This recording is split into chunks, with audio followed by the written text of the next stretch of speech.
Good afternoon. OH? OH? Thank you.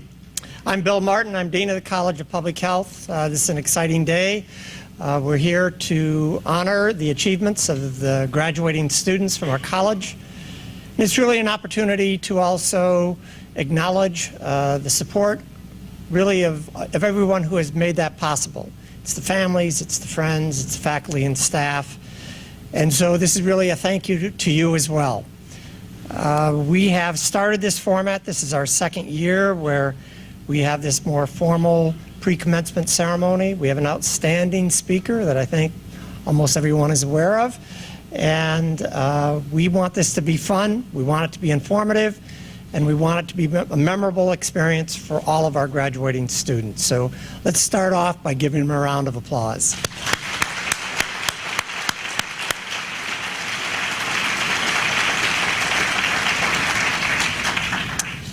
So today I'd just like to give a real quick summary of a few of the things that are happening in the College of Public Health.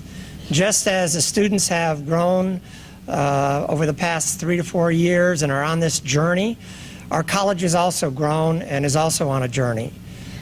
We've had probably a 20% growth in our faculty, and we will continue to grow about that pace for the next few years.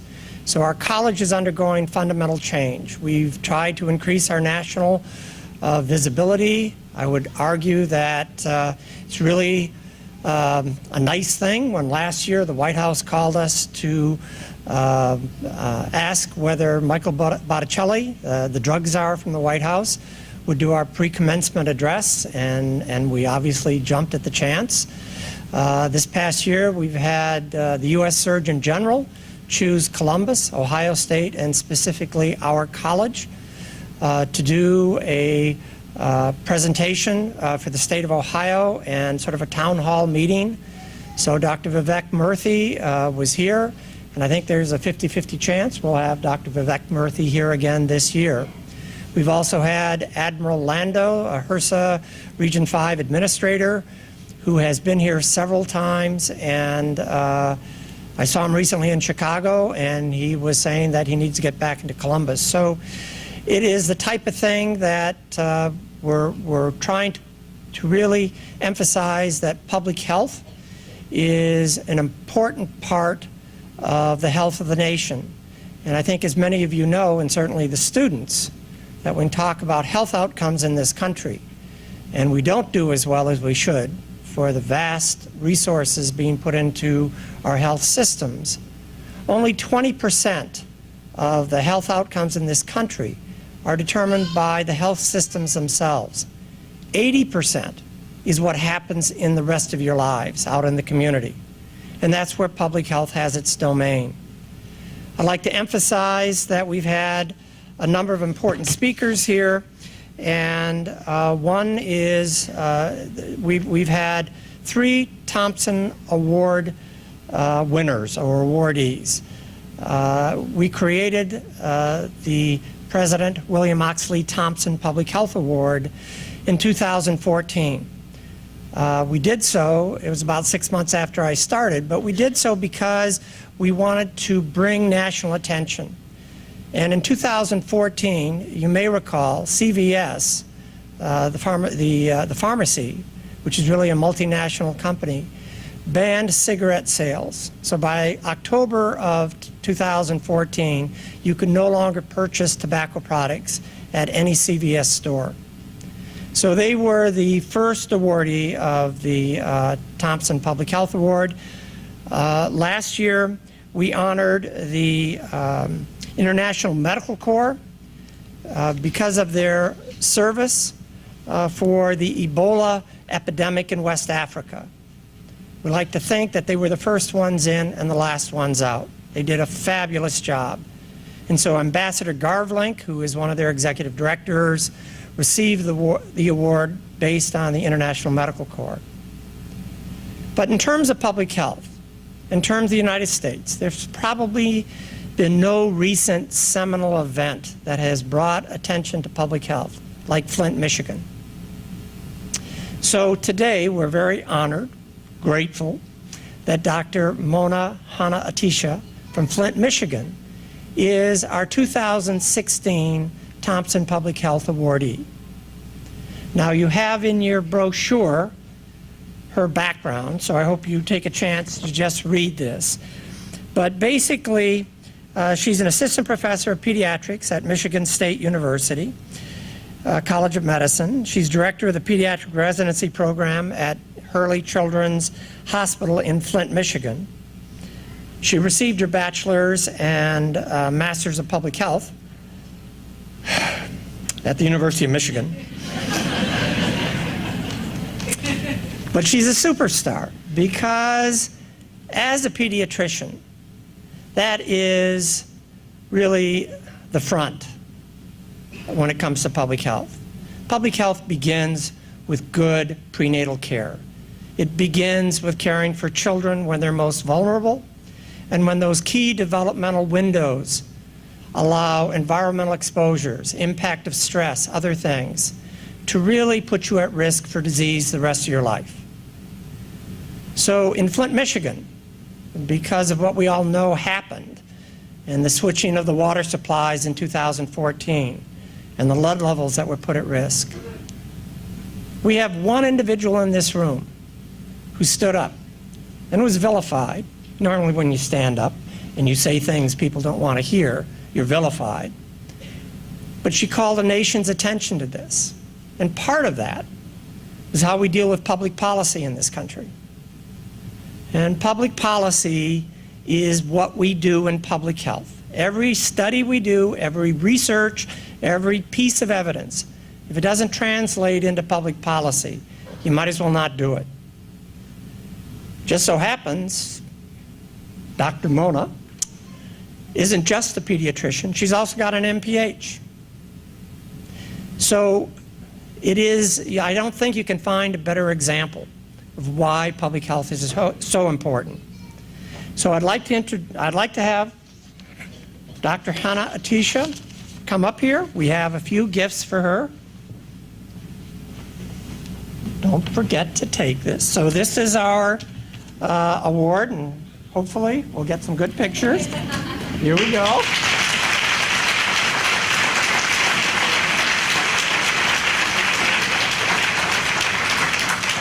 We also have a $1,000 check that really was meant for Dr. Hanna-Attisha, but she said no, please make the check out to the Flint Child Health and Development Fund. So we're going to do that.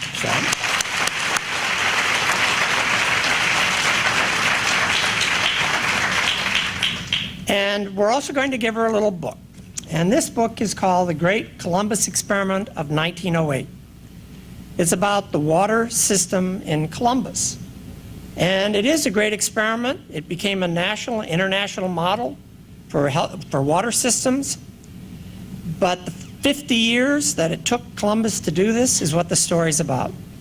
So it's signed by the author, Conrad Hines. He's an engineer in Columbus. You can get this at the Columbus Foundation. It's going to sound odd. You can also get it at the Columbus Salvage, which is near the State Fairgrounds. And if you like antiques and interesting things from interesting old buildings, they carry it as well. So please give an outstanding applause for our Thompson Public Health Award. Thank you. Don't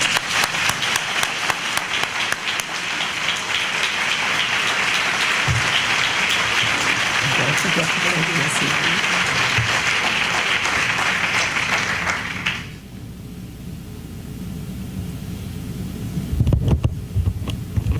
How's it going? Congratulations, Buckeyes. So as a former Wolverine and a Spartan, I give you my utmost congratulations. You have no reservations. I don't care anything about sports. So people who go into public health are my biggest fans, or my biggest supporters, and I like to watch you play your sport. So congratulations. So I want to share a little bit about what happened in Flint, Michigan, and I want to inspire you to really do the same and to use your public health to do good in the world, because there's Flints everywhere. There's injustices everywhere. There are people who need the voices of public health, and that is what you are. So we've all heard a lot about kind of the water crisis, and I want to give you a little background. So 10 parts per billion is the World Health Organization's action level for lead in water. And that means you need to do something. An action level, you need to take action. So that's a problem. If it's 10 parts per billion, the World Health Organization says that's not good. The Environmental Protection Agency has an action level of 15 parts per billion of lead in your water. 15 parts per billion is the EPA's action level. And just 2 weeks ago in Flint, Michigan, we had a home with a lead level in their water of 22,905 parts per billion. 22,905 parts per billion of lead in our water. It's difficult to even comprehend what that number could mean. So our friends at the EPA say it's like drinking through a lead-painted straw. And you never know when a piece of lead scale, a piece of lead rust is gonna come off of our severely corroded pipes and into our drinking water and into the bodies of our children. And for 2 years, we're actually in our 3rd year, we have been drinking through these lead-painted straws. And for 18 months, the people of Flint were told to relax, that everything was okay. And our children, our most developmentally vulnerable children, have been drinking through these lead-painted straws. And I want to tell you about one of my kids that I just saw in clinic. Her name is Carrington. She just came in for her 2-year checkup. And she's absolutely gorgeous. And she was running around the clinic and her gown was flapping and you could see her bottom and she was gorgeous. And I put her up on the exam table and I looked in her ears and I told her I saw Elmo in her ears and her eyes opened up wide. I can't believe you saw Elmo in my ears. And I examined her belly and she giggled and she took my stethoscope and she tried to listen to her knee. And her physical exam checked out fine. And then her mom turns to me and with a look that is all too familiar in Flint. And she turns to me with a look of fear and guilt and anxiety. And she asks me, is Carrington gonna be okay? Is Carrington gonna be okay? This 2-year-old, for her entire life, during her most critical brain development, has been drinking through these lead-painted straws. So what do I tell this mom? Do I tell her about the epidemiologic studies on lead, its impacts on cognition and behavior? Do I tell her about the epigenetics of lead, that moms exposed to lead, you can actually see the DNA methylation changes in their grandchildren? Do I tell her that it's a irreversible potent neurotoxin and that the CDC says there's no safe level of lead? Do I tell her that she might be okay? Do I tell her that every state and federal agency that was supposed to protect her daughter failed? Do I tell her about 22,905 parts per billion? So how did we get at 22,905 parts per billion? So Flint, who's been to Flint? I know there's a few people that has been to Flint. So there's a lot of people have been to Flint. You just drive through, that's awesome. So we actually have a Flint native here. Where are you, Shelly? She's actually from Flint. So Michigan, so we hold up the hand, we're the mitten state. So Michigan is, there's other Michigan people, I read the thing. So yeah, Michigan people, awesome.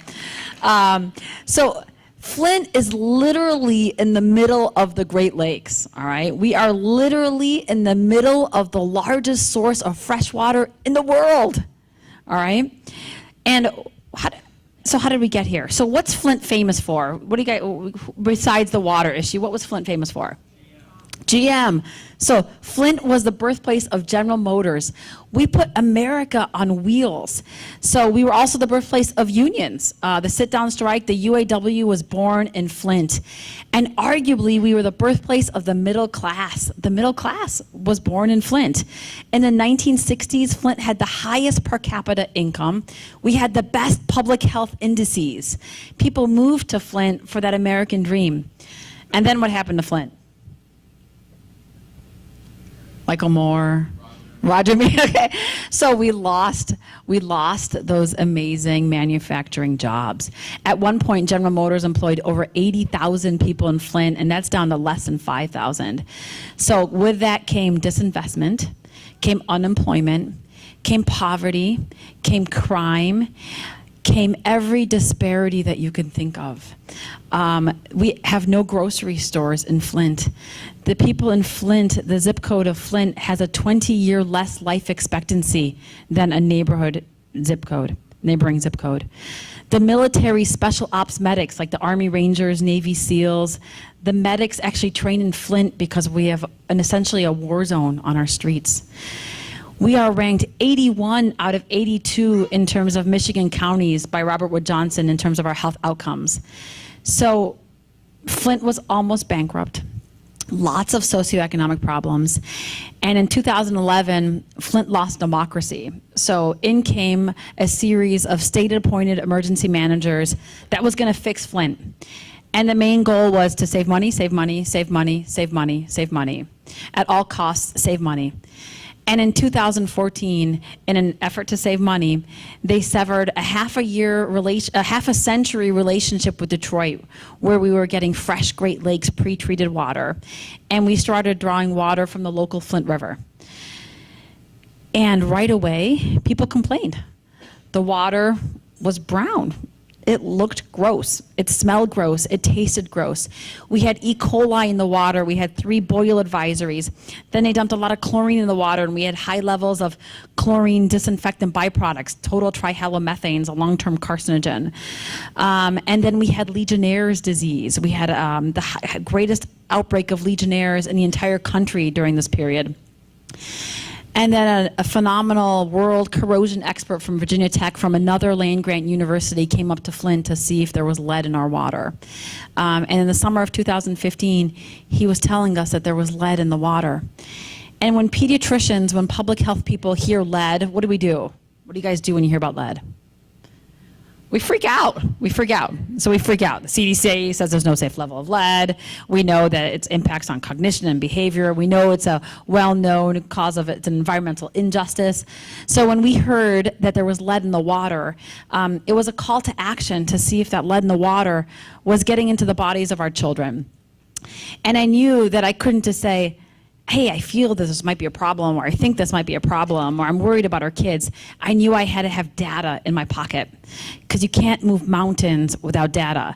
So pay attention to your biostats courses and your epidemiology courses, because you need to know how to deal with data. So it was a perfect storm, really, for that lead to come out of our plumbing and into our drinking water. The Flint water was more corrosive than the Great Lakes water. But the necessary medicine, the treatment that you put in the water so that you don't have corrosion of lead into your water, was not added to this water. And then this water went into an infrastructure that had a lot of lead plumbing, and our population had dropped, and our water rates were super high, so people weren't using the water as much. So it was really a perfect storm for that lead to get into the water and into the bodies of our children. And when we first discovered the increased lead levels in our kids, the lead levels in our children, the percentage of kids with elevated lead levels in Flint doubled.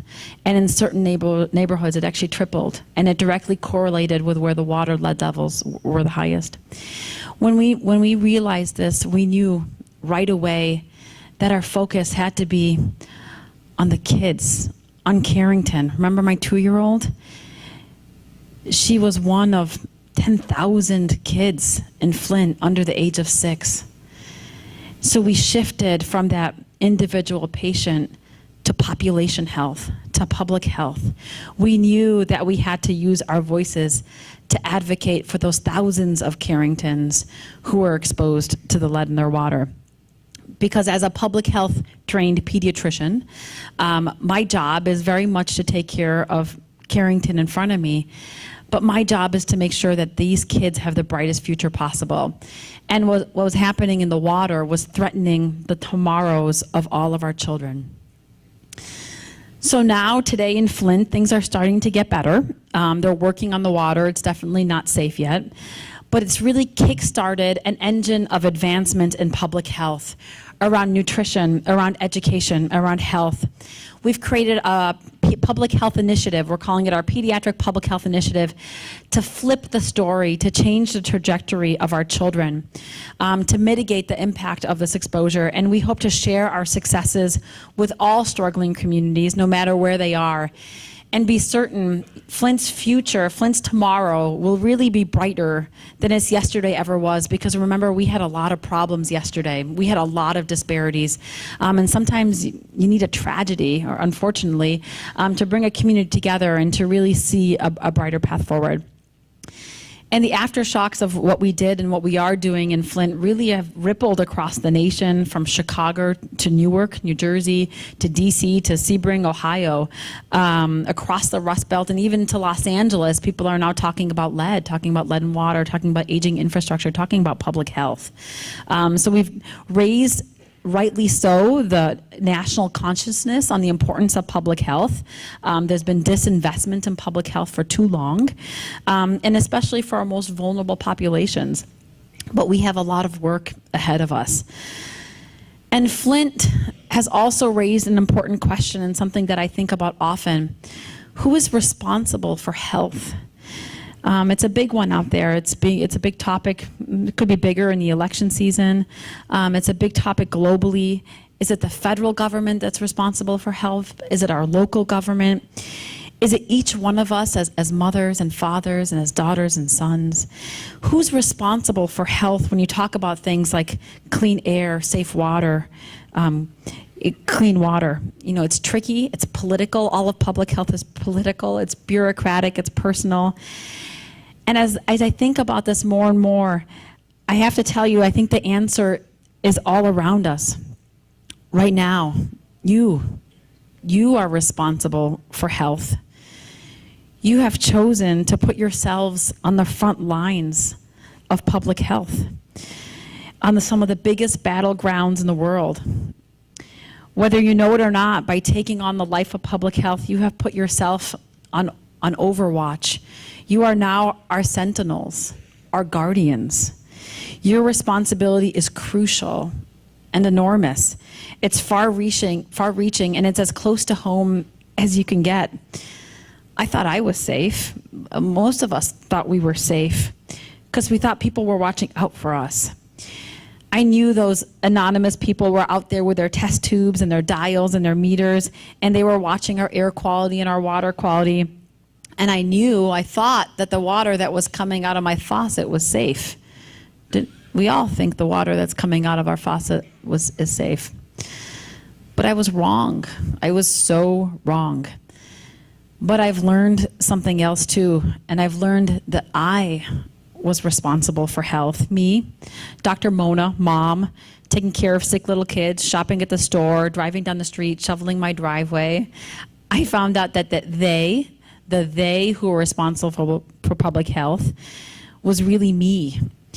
But it's not about blame. It's not about yesterday. It's about moving forward. And I want you to look forward. And what I learned, and what you need to know, and what you have to understand, is that the they of public health is really you. And there is only you and only us, and no one else is responsible for health as much as we are. We are public health. You are public health. And when you think about it, why do we even call it public health? There really isn't private health. There's private health care, but there's not private health. Things like lead poisoning and malaria and Zika and HIV, they're all public health, and that's all your charge. And it's something that touches every single one of us every single day, both in the past, in the present, and in the future. And you have each chosen public health as your path, as your life work. And congratulations, there is not a more noble profession to be the guardians of public health for our world, and most importantly for our vulnerable communities. So I urge you to always remain public health. I urge you to remain curious, to remain vigilant, to keep asking why, this doesn't make sense, why. Use the incredible skills that you learned here in epidemiology, in biostats, and health policies, because they will come in handy in the future. And use those skills to make your communities healthier, especially our most vulnerable communities, our communities that have no voice, where they need your voice. So the world needs you.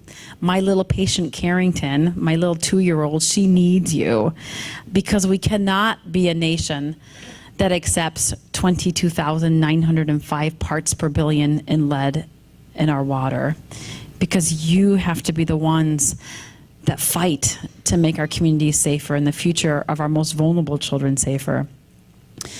So in the future, someday, sometime after you graduate, somewhere, somehow, sometime, you will have an important choice to make.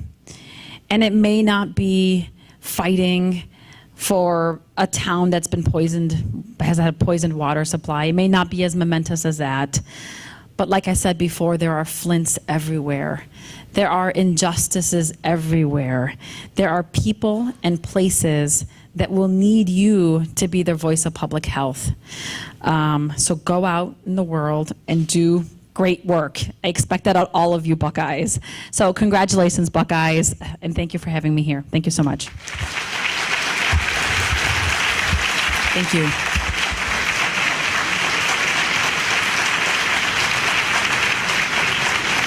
Thank you so much. Thank you.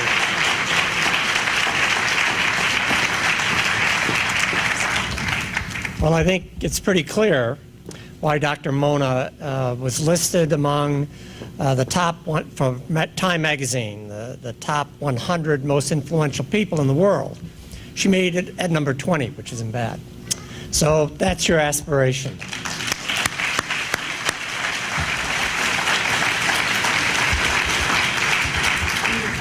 So everything from now on is focused on you guys. So I'd like to have Steve Smith, who's the president of the Alumni Society, and Celia Wright, the president-elect.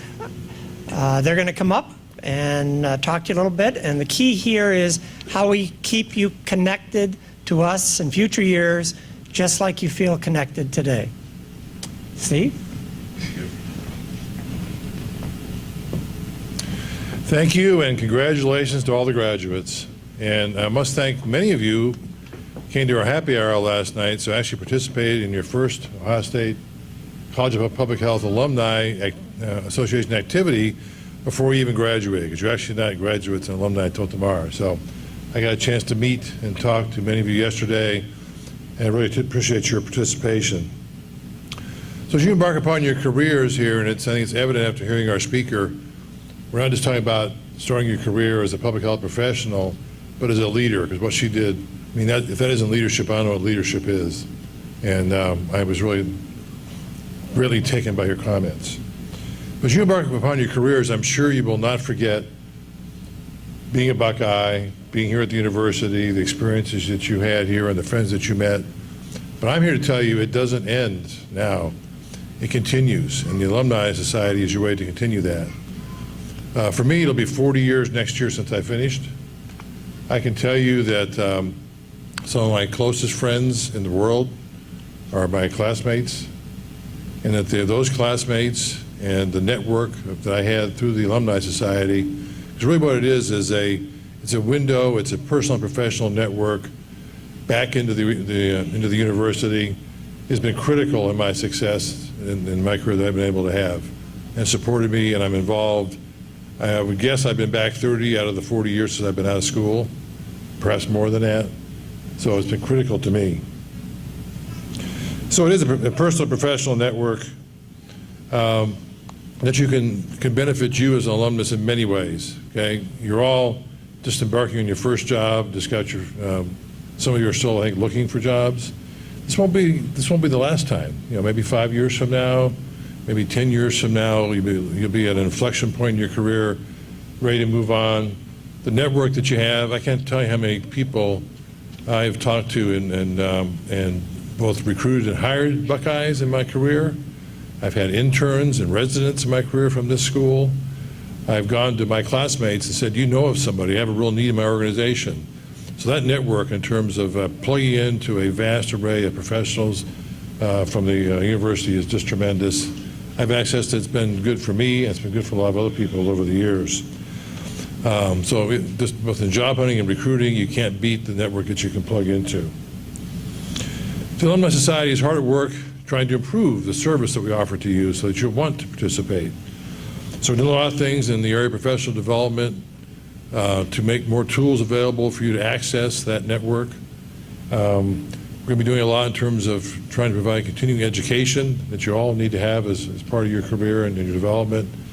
What better way to do it as a Buckeye, and to really be able to plug in as far as recruiting and job hunting goes.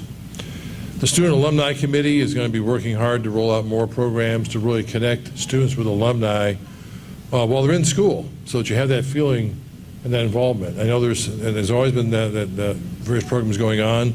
We want to bolster those programs. I can tell you, for those that, most of you probably heard of Woody Hayes. Some of the parents may have actually been here at school when Woody was here. He had an expression called pay forward. Pay forward basically means to give back in return for what you received. And that's what I'm doing here today. The university meant a lot to me. Working with students, number one, I find it very invigorating, but being able to give back for what I received is, I think, a great privilege.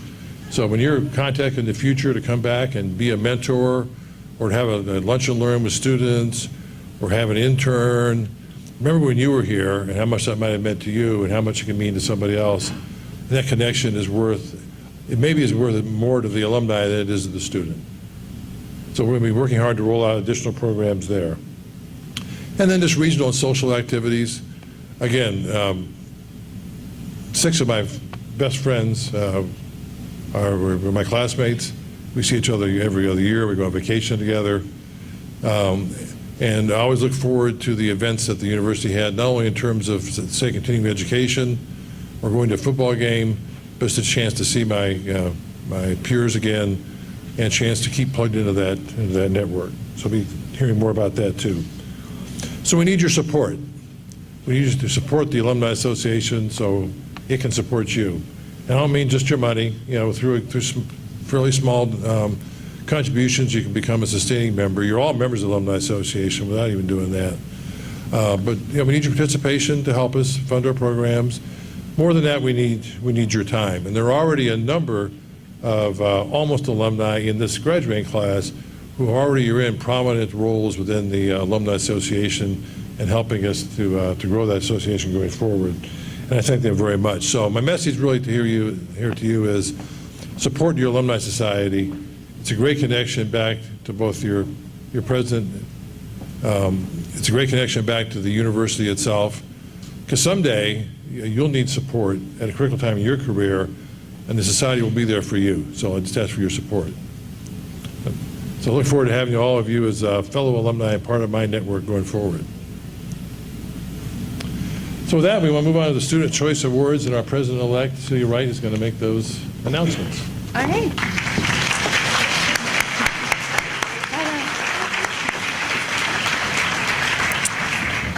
At this time, I would like to announce the winners of the 2016 College of Public Health Student Choice Awards.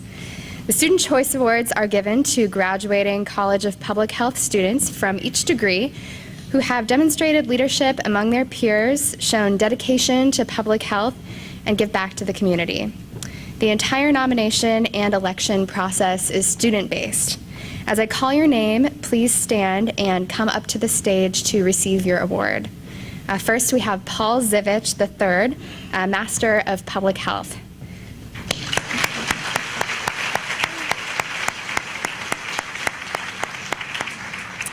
Paul served as president of the student organization Buckeyes for Public Health during 2014 to 2015, as well as on the Committee of Excellence in Teaching Award for 3 consecutive years. He's currently a volunteer on the CPH Alumni Society's Regional Alumni Committee. Next, we have Megan Geis, a Master of Public Health Program for Experienced Professionals.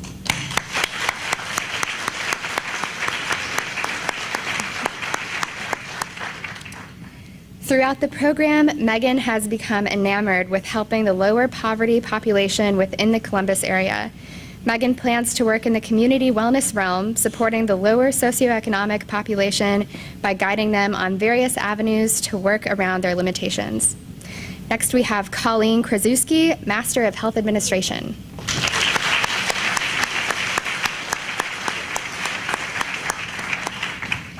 Colleen served as the Community Outreach Chair for the Student Group Association of Future Healthcare Executives, creating opportunities for herself and her peers to give back to the Columbus community. Colleen will work for the Ohio State Wexner Medical Center as a patient advocate in the emergency room. Next, we have Victoria Zigmont, Doctor of Philosophy.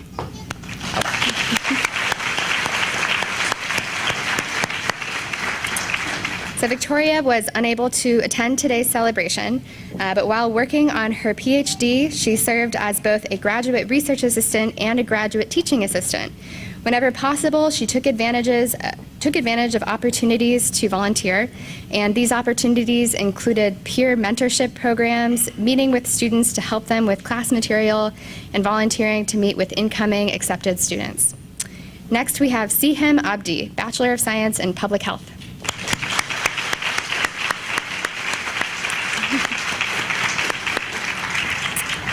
Siham came to Ohio State as both a moral scholar as well as a biological sciences scholar. During her second year, she served as a director of an initiative called Project Downtown, a program where she packed lunches for the food insecure population of Columbus. In her third year, Siham became a member of the junior class honorary Chimes. That summer, she went on the public health study abroad trip to India as a Gilman Scholar. In her final year, she became a site leader for the Department of Social Change, where she developed her own program targeting the low-income Somali community to connect them with various resources that Ohio State has had access to. I'd like to invite Siham to the podium to share a few words on behalf of the winners. Please give another round of applause for all of our winners. Congrats. Hello, my name is Siham Abdi, and I am the undergraduate student choice awardee. Within the different graduate school programs, there were also other awardees who are all standing before us right now. This Sunday, I will be graduating with my Bachelor's of Science in Public Health with a sociology specialization. First and foremost, it is an honor that many of my peers think so positively of me to have voted for me. Thank you so much, and congratulations on your accomplishments thus far. From the interactions I have had with many of you, I know that you all will positively impact the world around you, and I cannot wait to be part of that better world. Now I would like to share with you a couple of my fondest memories as a College of Public Health student. My journey started with Dr. Amy Acton's class, her global public health class. At that time, I was very hesitant about the public health major, but after the class was over, I had a new perspective of the world, and that really solidified my choice to pursue a public health major. Another great memory I've had was through the India Study Abroad program, where I made 19 amazing friends. We were able to visit primary care centers, secondary care centers, a pasteurization plant, a cashew plant, just to name a few. And we were really able to apply a lot of the concepts that we learned in our classes. Now I would like to also share some reflections from Victoria Zigmont. She's the PhD student who won the Student Choice Award. Some of her fondest memories include seeing President Obama and Bruce Springsteen at Nationwide Arena, the many friends she made in her program, and volunteering at the Columbus Public Health Farmers Market. Furthermore, I would also like to share some words from Paul Zivich, the Student Choice Awardee from the Masters in Public Health program. He would like to congratulate the graduates of the 3+2 program and all the other graduates. He was involved in groups such as Buckeyes for Public Health and the Committee for Excellence in Teaching Award. He looks forward to serving as a member of the College of Public Health Alumni Society's Regional Alumni Committee, and he would also like to thank his peers and professors who made him the person he is today. With that, I would now like to give thanks to the many people who have been with me in my journey as a public health student. The first person I would like to thank is my amazing mother.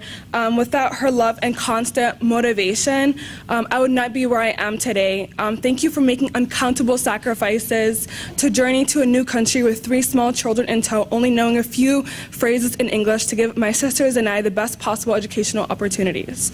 I am forever indebted to you. Next, I would like to thank my advisor, Guy Smalley. He has been there for many of us, and thank you for always being there and helping me navigate the public health classes. Without your support, I would have been lost as a public health student. Finally, I would like to thank my family, friends, peers, and professors who have shaped my experiences as a public health student. Finally, I would like to close with a famous Somali proverb, "Akhon la'an wa iftiin la'an." This translates to be without knowledge is to be without light. Congratulations to the class of 2016, and I cannot wait to see all of the things that you accomplish.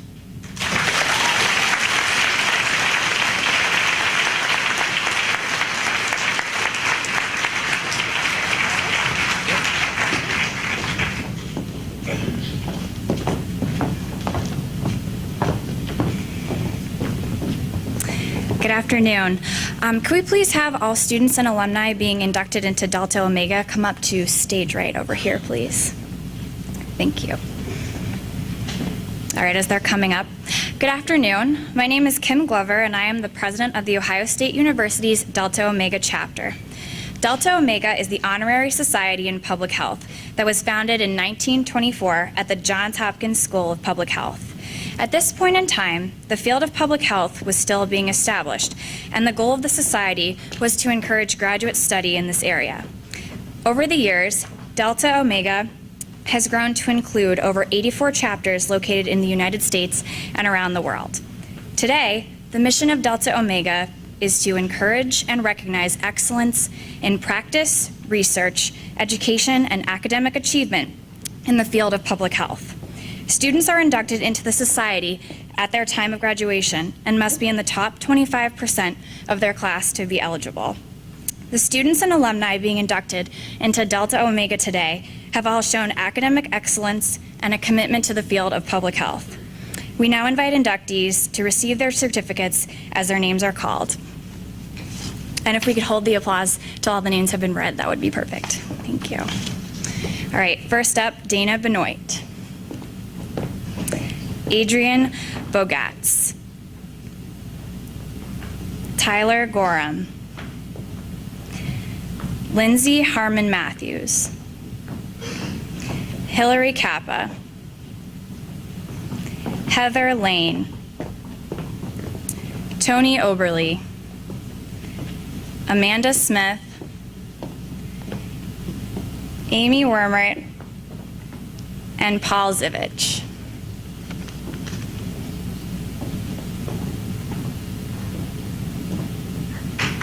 Congratulations.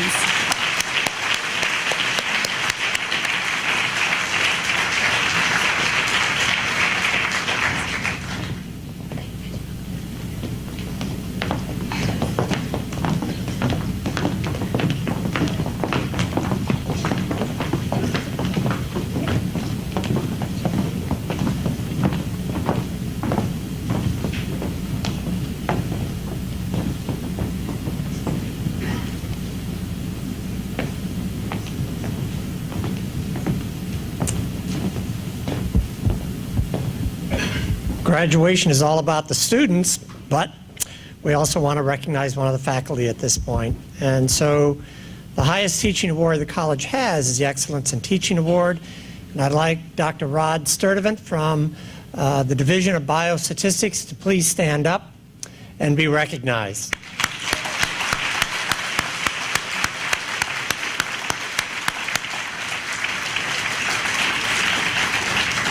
And Cynthia Drosch, please come up.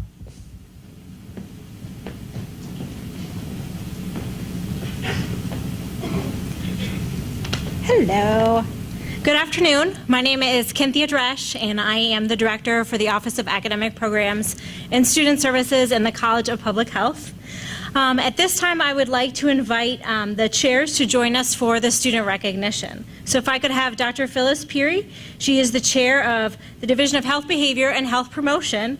And she also served as the interim chair for the Division of Epidemiology before Dr. William Miller joined us this year. Dr. Rodney Sturdivant, interim chair for the Division of Biostatistics.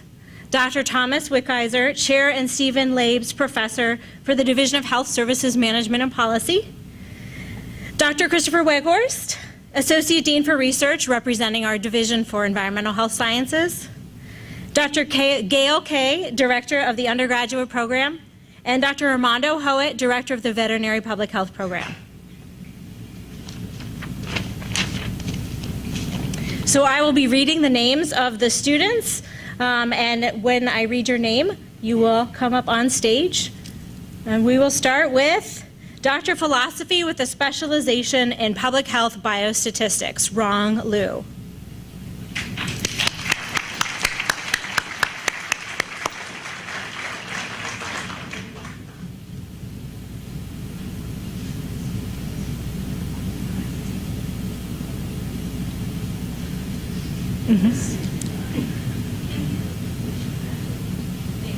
So Master of Health Administration students.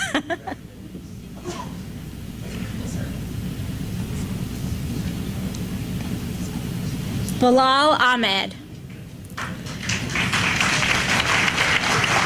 Drew Beverick. Katie Bitzer. Adrian Bogatz.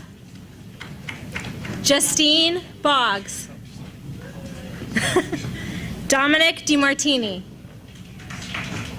Paul Eldada. Odelia Garcia. Jordan Hermiller. Anton Johnson. Shalini Kandawal. Nikia Knudsen. Colleen Krajewski. Chris Cavalli. Nick Sapp. Paula Silverman. Nicholas Walter, and Phil Weiss. Congratulations, MHA students.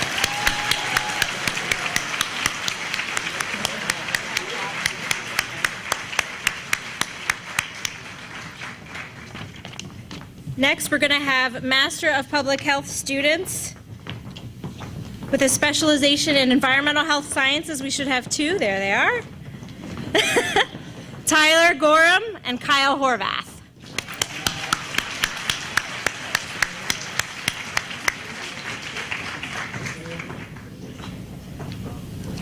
Next, we're going to have Master of Public Health students with a specialization in epidemiology.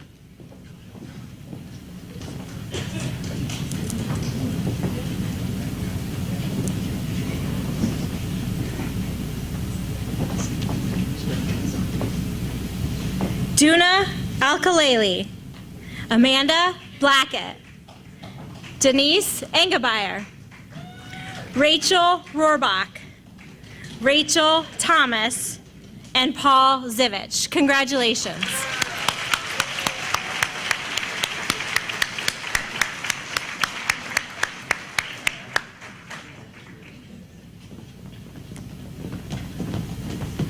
Next, we're going to have Master of Public Health with a specialization in health behavior, health promotion.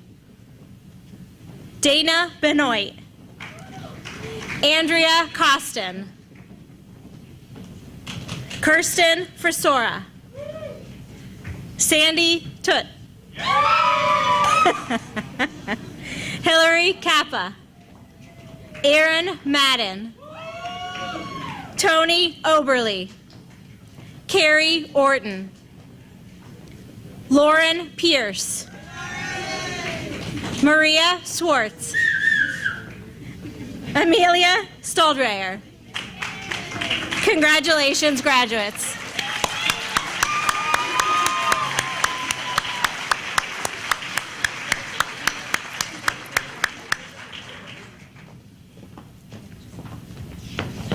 Next, we have Master of Public Health with a specialization in Health Services Management and Policy. Travis Casper. Congratulations.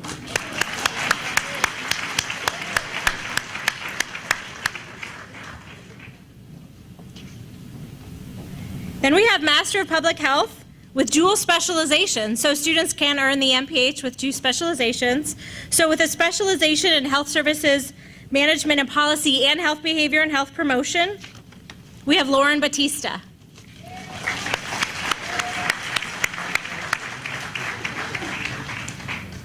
And Rebecca McAdams with a Master of Public Health, dual specialization in epidemiology and health behavior, health promotion.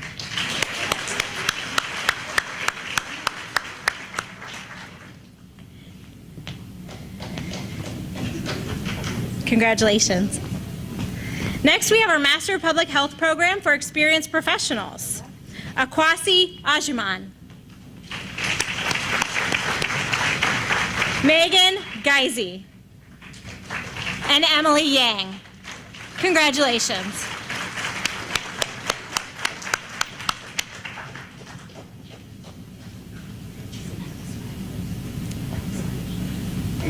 Next, we have Master of Public Health with a specialization in veterinary public health.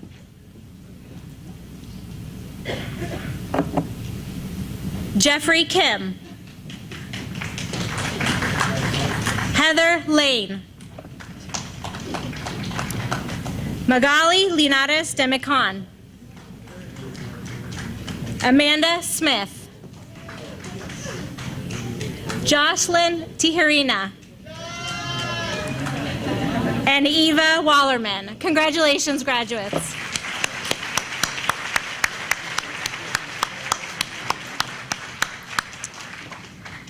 Next, we have Master of Science with a specialization in epidemiology, Joyce Rudy. Congratulations, Joyce.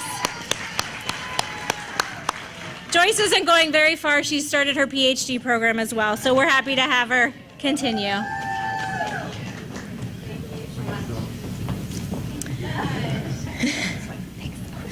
Next, we have the Bachelor of Science in Public Health with a specialization in environmental public health. Jenna Berkmeyer. Ilana Curry. Ahmed Daboul. Dustin Kleiss. Kristen Mather. Aaron Osborne. Kelsey Scholl. And Brianna Vinoy. Congratulations.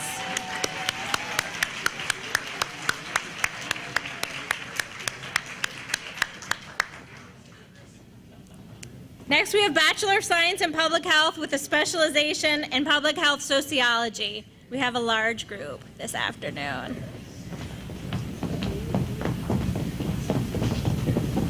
Siham Abdi. Mackenzie Augie. Meredith Ballinger. Isaiah Bull. Kristen Cowan. Haley Figas. Ryan Fisher. Ermelia Nawali. Abby Hammond. Morgan Hammonds. I can slow down.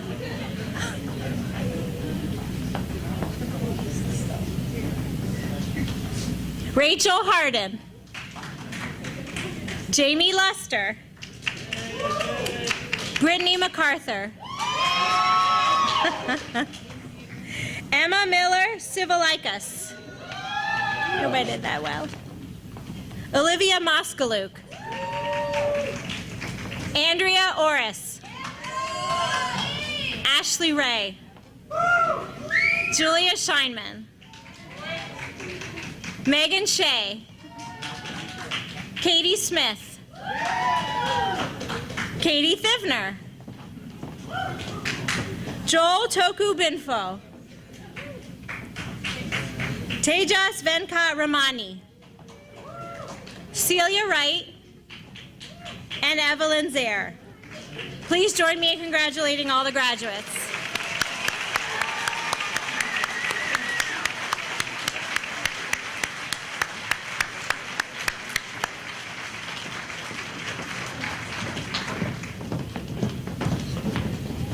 Well, we got to give one more round of applause, don't you think?